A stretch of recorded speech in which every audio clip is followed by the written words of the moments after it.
Hello everybody and welcome to the Islands of Caliph. This is a first-person dungeon-crawling RPG in the very traditional sense. It's a fully keyboard-driven adventure written within pretty strict memory constraints by Schmidt Workshops. Now, before I actually dive into this game, I'm going to link an article written by the developer of it called Ethics in Video Games about video game violence. It's a very interesting read about religion in video games and ethics towards violence in video games. But the focus of this here video is about this video game, Islands of Caliph. Now, we're going to dive back into my little save game that I have here, and then we're going to start a new game once I've kind of mucked about a little bit in save game, and I'll kind of show you a little bit of what the beginning of the game looks like and also what about 3 hours into the game looks like. Now, the game does have a demo, which is free, and saves do transfer over from the demo. So this save file is actually from just past the end of where the demo would be, and then we're going to run around kind of in the early game, and I'm going to show you a little bit of that as well. This is a game that takes place on several different islands. As you can see, there's this little shipmaster in front of us. Of course, there's this island behind us with a temple and a city and some different locations that we can explore. If we look at the M key, we can actually see what we have explored so far on this island. I kind of wandered around and got killed by a ghoul. We're going to travel a little bit and do a little bit of backtracking here, and we're going to explore some other locations, just so that you can get a little bit of an idea of what to expect from this video game. Now, when you travel, you can actually travel in real time. Simply sit on this ship and look around and watch things pass by. Or, alternatively, we could go hit this door and teleport directly to our location by resting. Now, the controls for this game are pretty simple. Arrow keys to move around, or WASD keys to move around like this, with turning on corners. Arrow keys to strafe. So we can strafe left and right without turning, or alternatively, we can turn. Now, this is one of the many islands we have to explore. Of course, this one actually is new to me. So in every island, there's going to be a kind of central town where you can buy goods, weapons, and various things that you will need. If you hit the Q key, you can actually see the different quests that you currently have. For me, I have to bring some coconuts to a person, and I have to find a book. Now, these different quests range from kind of fetch quest, go grab me an item and bring an item here, to go find a key in an ancient dungeon to open up a city. Every single environment is worth exploring and unique. Currently, we are completely unarmed, so I should probably go into my inventory and toss a sword on, just in case I were to run into something a little bit unpleasant. This is the island of Jimala, which I'm probably completely butchering, and it is a little depressing. I really miss the days of my youth growing up on the Isle of Iman. I came here for business, and I'm doing well financially, but it's just hard to find the delicious dates I enjoyed back then. I would pay good money for 3 fresh dates. Interested? Do you accept this quest? Let's see if we can find this gentleman some dates. So they would like 3 fresh dates, and they will give me some silver coins. So now we have something to keep an eye out for. 3 fresh dates. But those little quests are very much not the meat of the game. The meat of the game is exploration, discovering different places, and sticking your face in dark holes. Doing the kind of dungeon crawling thing that you would expect from a game like this. Exploring open environments, moving from island to island, and finding things that might scare the average cave dweller. Over here we got a number of spiders, so let's see if we can deal with these. Spiders are relatively weak. However, they do have a poison fang, and sometimes they can do quite a bit of damage unexpectedly if you're not expecting it. Same with snakes and other things with venom. Can be quite dangerous if you're a little bit not careful. Now, the way the combat works is it's in real time, so you're going to be backing away very quickly from enemies. Of course, there are different weapons that you can equip, which do different amounts of damage. Of course, I can hit I, so we can see our actual statistics. It is an RPG, so you will be leveling up over time. As you gain experience points, your stats level up, and there are trainers that you can find within the environments that can give you additional levels on certain stats. The combat can be a bit of a challenge, especially if you're trying to kite around stronger enemies than you. But if you level the enemies that you're fighting, like me and these spiders, it can be a bit of a breeze. Now, as you can see, we're going to need a torch or some sort of light source to get through these spider webs, so I'm going to equip a torch for us. I also do have some open spaces because, as I said, we just died, so I need to re-equip my armor and my head cover. We can now begin to move through. Welcome to the Gabion Ruins. All right, let's explore some ruins, shall we? We can break these pots and do our best Link impression. But so far, this game has a very interesting style. It's extremely Arabian Nights, which isn't really a setting you see super often in video games. At least, not something I'm used to seeing super often. This is a bit of a cliff. So one of the things that originally drew me to this game, aside from the fact that it's a first-person dungeon crawler, is the fact that it is, like I said, very Arabian Nights. It's a setting that's unusual to run into, and something that is quite welcome. I always find myself very intrigued when I run into either a game that's based in folklore that I have no knowledge of, or alternatively, a game that is using imagery and iconography that is unique. And I couldn't think of a single RPG that I've played in the past few years, with the exception of some platformers, in this setting.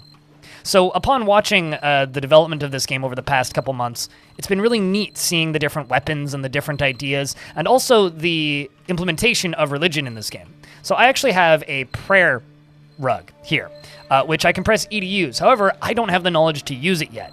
So one of the kind of side goals that you get given pretty quickly early on in this game is explore around and find a teacher who can teach you how to use these prayer rugs and get spiritual bonuses from it. Really interesting setting for an RPG. Now, as I skirt around the base of this hill, there's a NPC over here I'd like to speak with, assuming I don't get ambushed and murdered by spiders. Now, let's see if I can actually get to them. I think I can simply skirt around the base of this mountain. They may be a shopkeeper, they may be a quest giver, they may have an item that I need, but I did see the top of their head as I was walking around up here. This is what I was looking for. You over here. Hello. I trade in parts of previously living things. Would you like to see what I've got? Yes, and I in fact would like to sell you some parts of previously living things. I've got some spider fangs here. I'm sure that you will appreciate those, as well as some scorpion stingers. Now these can be used in recipes a little bit later on, but I've not unlocked any of that just yet. The game does have a day-night cycle, so the sun periodically goes up and down. As you become exhausted down in the bottom right, you'll actually start taking stamina damage. Certain areas will cause you to get things like blisters on your feet, which cause you to take damage over time. Certain enemies, like I said earlier, can poison you, and then I have antidotes in my inventory here. Specifically, I've got the snake bite antidote and this arachnid venom antidote, which I can use periodically as needed. These dudes are the arachnids, obviously, so the arachnid antidote would be for these spiders if for some reason they were able to bite me and poison me. Okay, let's check. Is there any other areas that I haven't explored here yet? I really haven't done much here. This area is just kind of this barren wasteland. Mayhaps we can work our way to a different portion of one of the other islands and give you a little bit more of an impression of the color variety in this game. After taking a short trip, we have now arrived at one of the other islands. This island I've spent a little bit of time on. There are some pretty gnarly enemies in here, though, so we're going to have to go get ourselves some gear before we venture in, because these ghouls can be pretty damaging if you're not expecting them. So we're going to walk over here to the weapon mart. We're going to say, "Greetings, warrior," and purchase ourselves a hammer. These hammers do a little bit more damage, and you kind of have to check the quality, because fair quality versus shoddy quality, it's going to have a pretty hefty difference in your damage. Now, of course, there are different attack speeds and different stats to consider, but we're just going to take ourselves here a hammer. Then after the hammer, I think I'm going to go over to the shields mart. Let's see what he has for sale. Okay, so everything's shoddy, just shoddy. Okay, well, I can buy this shoddy shield. I should have checked to see if he had a non-shoddy shield, but no, all the shields are shoddy. Am I wearing... Okay, 4 to 6 on my current armor, which is fair. So let's grab this shield. So we're a little bit more armored up now. We're also going to equip that hammer. So we are in a little bit of a better state. Now, this lad over here, I think, sells gemstones. Yep, which I've actually sold him quite a few because there's a place to mine gemstones on one of the other islands. And now, we're going to venture out into the wilds of this island.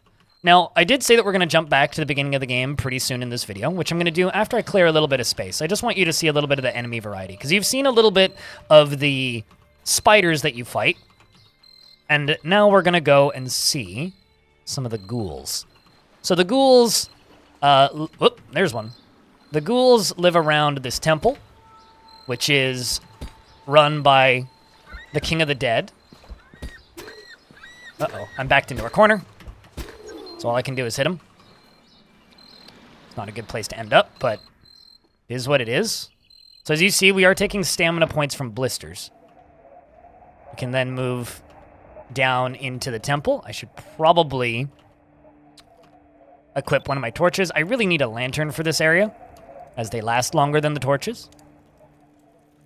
And also, there's a little bit of foreshadowing in this area. You can actually see where we're going to end up a little later. So this game was made within pretty strict memory amount limitations. So the game is programmed and designed as if it were, you know, a game from the 90s, which is something I really, really enjoy when I'm playing games like this. So I got Bixer, which or Snake Elixir? Snake Elixir? Is that an E or an B? Yeah, I will gladly take those. And I will also take that. And I do actually have a creature part. I managed to get a ghoul claw. I didn't even realize I picked that up from that ghoul. But because it's a dungeon crawler, this is going to be the meat of your game. You're going to be doing a lot of this. A lot of wandering around in tunnels and exploring dark places, trying to see as much as you can of each individual area. Now, as I said, I did spend a little bit of time in here previously, so I'm expecting to have a rough time of it if this goes anything like the first time. Okay, we're going to move down through here, because right at the start of the video, I mentioned that I just died. Well, this is where I died, so let's see if we can make some decent progress here. Just keep knocking them back. Do a little bit of kiting. Oop, he hit me. There's still another one. Bit of a timing game. You want to back up before he can get his animation off. There you go. A little bit of a jump scare sometimes. We move through. Keep exploring. Let's see if we can just get all of this on my map. I don't need to get all of it on my map, but there we go. We get an extra hammer. Is this one better than the one I currently have equipped? This one's exceptional. Whereas the one up here I have is fair. But does the exceptional one do more damage? Oh, I see. It's faster. So this one has a speed of 2. Oh, no, that one also has a speed of 2. Not entirely sure, because like this one does less damage, but we'll use the exceptional one for a little bit, because after all, it is exceptional.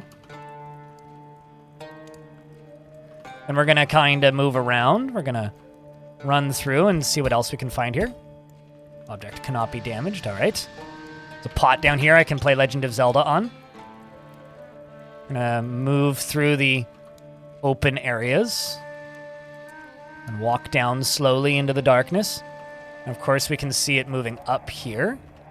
So I can move over to this faraway zone. I need to heal myself a little bit using bandages. My character's also getting quite tired, so we're losing stamina. All right. So we've done a full lap. Kind of popped out. Let's see if we can backtrack through that area. Do that again, except take the way down. But these kinds of old school RPGs are the kind of RPGs I actually enjoy. Requires a topaz key. All right. A lot of writing down and remembering things, remembering to bring items back to other locations and backtracking through previously explored areas for the purpose of discovering new things. Okay, so let's go up here and take a left.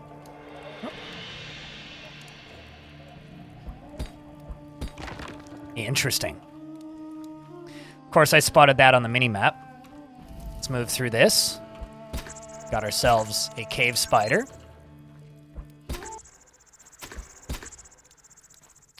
Now, these things do have poison sometimes. And then, remember how I was talking about gems earlier? These are where you mine the gems. So these gems can be sold. I'm not entirely sure what their other purposes are just yet. However, maybe I'll figure that out at some point. I'm sure they have some other use aside from just being sold. However, they are pretty good for trade goods currently. So we will take advantage of this.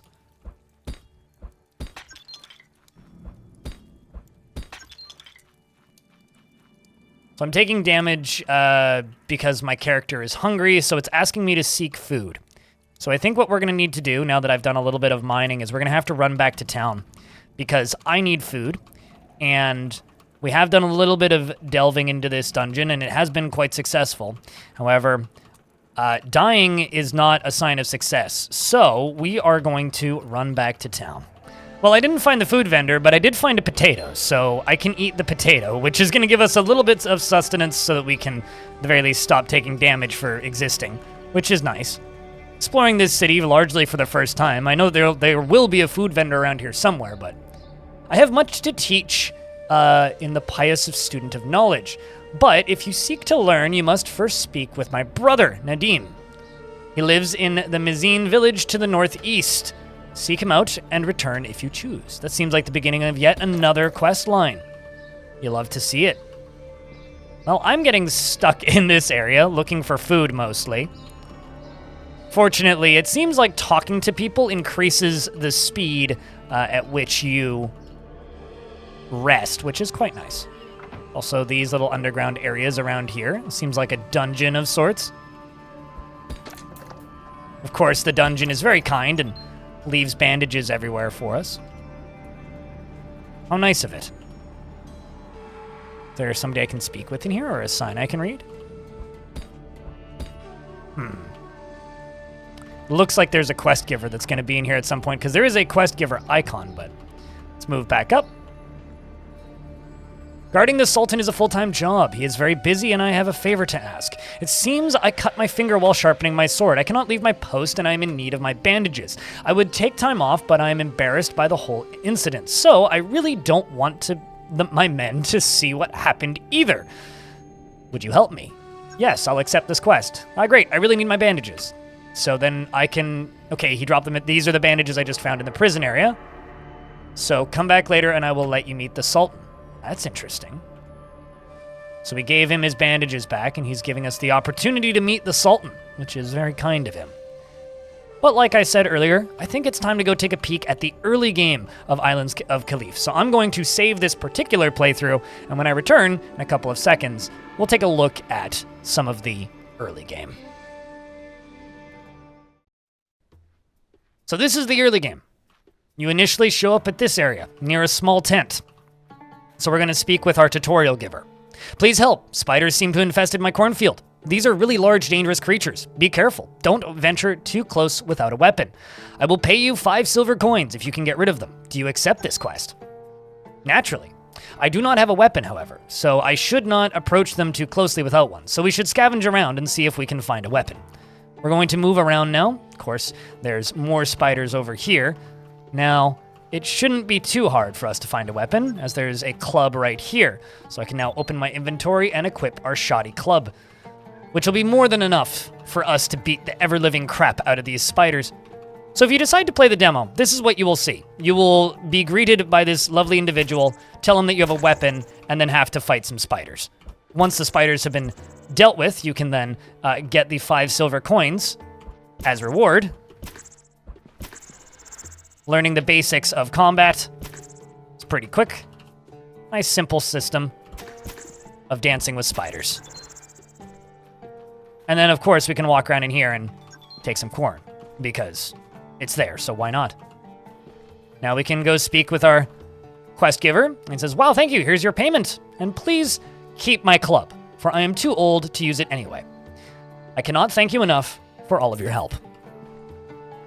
So every single one of these areas that you will visit in Islands of Caliph is going to have areas that you will notice that are pretty clear, man, I could go back here if only I had a way of destroying this tree. Or, wow, here's a thing I could go to if only I had a way of getting rid of this rock. Which is part of where the backtracking comes in. As an example, if I had that hammer that you saw earlier, I could have destroyed this and then gone into that cave back there. But because currently all I have is a wooden bludgeoning device, not so useful, eh? Plenty of areas to explore, and the different ship captains will take you to different islands. These different islands is where you will get various quests that will then ask you to not only travel from place to place to gather items from the different islands to then go back to complete different quests, but sometimes you will need to go somewhere entirely different just simply to go get a key or acquire some coconuts. The variety in this game is kind of awesome. There's a lot of different weapons to equip and find over the different zones, and many regions to explore. This particular town asks you to try and open a gate so that the less fortunate can speak with the rich folk on the other side of the city. Of course, we can get to the other side of the city by traveling through these dungeons, but most of the citizens can't. A lot of interesting things to think about. The writing is interesting, the quest design is decent enough for what it is, and there's plenty of places and room to explore. The game is also quite cheap, coming in at just under $10 or your regional equivalent. I highly recommend you check out the Islands of Caliph, if nothing else, because more games like this should be made. By that I mean games in interesting settings that you don't often see. And I love myself a good first-person dungeon crawler. If you enjoy things like Grimrock, this is probably one for you. And I don't have a torch, and it's dark in here. Send help. Thank you very much for watching this video. If you would like to see more videos on interesting indies and games you probably haven't heard of, check out this YouTube channel, because I've got a whole lot of stuff on here. And of course, check out the demo. And if you like the demo, give this game a shot. It's an interesting one.